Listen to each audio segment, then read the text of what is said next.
Apollo 11 mission के pilot और astronaut Michael Collins की 28 अप्रैल 2021 को डेथ हो गई। 90 साल के माइकल कॉलिंस को दुनिया इस बात के लिए जानती है कि उन्होंने अपोलो 11 मिशन को चांद पे सक्सेसफुली लैंड करवाया था। वहीं पे नील आर्मस्ट्रॉन्ग ने चांद पे पहला कदम रखा था। उसके बाद बज एल्ड्रिन ने अपना पैर चांद पे रखा था। माइकल कॉलिंस का एक ही गोल था कि वो अपोलो को सही और सुरक्षित तरीके से चांद पे उतारे और इसके बाद नील्स और बज को धरती पे सही सलामत वापस लेके आना। अपोलो 11 एक स्पेस यान को 1969 में अमेरिका के Kennedy space center launch complex 39A से मॉर्निंग 8:32 पे लॉन्च किया गया था। अपोलो 11 से निकलकर चांद तक जिस मॉड्यूल में नील और बज गए थे उसका नाम द ईगल था। इन तीनों एस्ट्रोनॉट्स के लिए चांद की यात्रा करना कोई आसान काम नहीं था।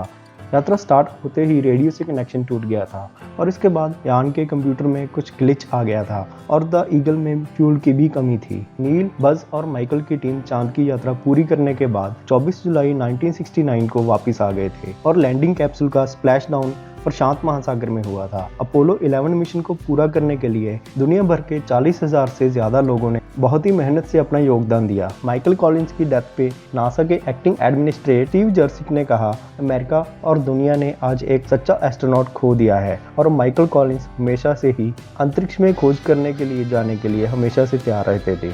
माइकल को इतिहास का सबसे अकेला इंसान भी कहा जाता है क्योंकि इनके साथियों ने तो चांद पे पैर रखा लेकिन ये यान के साथ साथ चांद के चक्कर लगाते रहे थे। स्टीव ने कहा कि माइकल कॉलिंस की वजह से नील और बज चांद के सरफेस पे पहुंचे थे। अगर माइकल कॉलिंस ना होते तो शायद ये बहुत ही मुश्किल होता। एयरफोर्स पायलट से लेके चांद की यात्रा तक माइकल कॉलिंस ने कई सारी अचीवमेंट्स की। माइकल की चांद की यात्रा की यादें इनकी एक डायरी में है। वो diary national air and space museum में रखी गई है।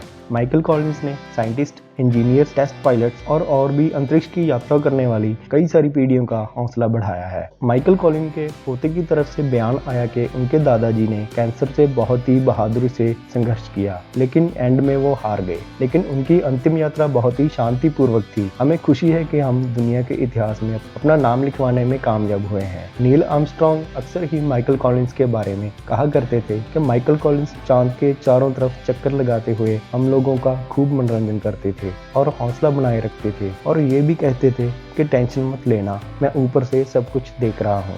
माइकल कॉलिंस ने उनके बचाव और मुसीबतों को टालने के लिए 117 पेजों की एक डायरी तैयार की थी। वो एक अच्छे इंसान थे। बज एल्ड्रिन ने कहा कि ऐसा पहली बार हुआ कि कोई इंसान पहली बार अपने घर से 25 लाख किलोमीटर दूर गया हो।